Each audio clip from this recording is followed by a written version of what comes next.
কাউকে বেশি আপন ভাবতে নেই। যাকে যত বেশি আপন ভাববে সে তত বেশি তোমার বিশ্বাস নিয়ে খেলা করবে।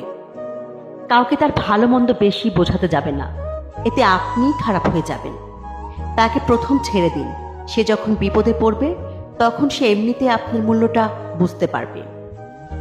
অন্যকে কাঁদিয়ে নিজে ভালো থাকবে এমন প্রত্যাশা করা বাদ দাও। যে বিনা কারণে অন্যকে কাঁদায় প্রকৃতি তাকে নিজ দায়িত্বে কাঁদায়। সম্পর্ক ভিক্ষি করে চাইতে নেই, জীবনে কখনো কাউকে অনুরোধ করে ধরে রাখতে নেই। যে থাকার এমনিতে থেকে যাবে, ভিক্ষা করে কখনো কোনোদিন ভালোবাসা হয় না।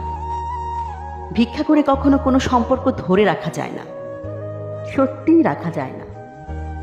রবি ঠাকুর বলেছিল, ঘরের মধ্যে তুমি যত ইচ্ছে কাঁদো, কিন্তু দরজা সবসময় হাসি মুখে খুলবে।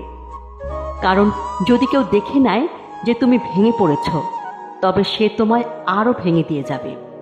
আমি সম্পর্ক নামক এই ব্যাপারটাকে ভীষণ ভয় পাই। আমি ভালোবাসার বিনিময়ে ভালোবাসা পাওয়ার আবদারকেও এখন ভয় পাই। কারণ মানুষ তার নিজের সুবিধা অনুযায়ী ভালোবাসে, নিজের সুবিধা অনুযায়ী ছেড়ে যায়। এটাই হচ্ছে আজকালকার সম্পর্ক। তাকে বাধ্য করো না কথা বলার জন্য যে কথা বলতে চায় না। ব্যস্ত থাকো আর বুঝিয়ে দাও যে তাদের ছাড়া তুমিও থাকতে পারো। মানুষের সময় যখন খারাপ যায় তখন অনেক কিছু শুনেও সহ্য করতে হয়।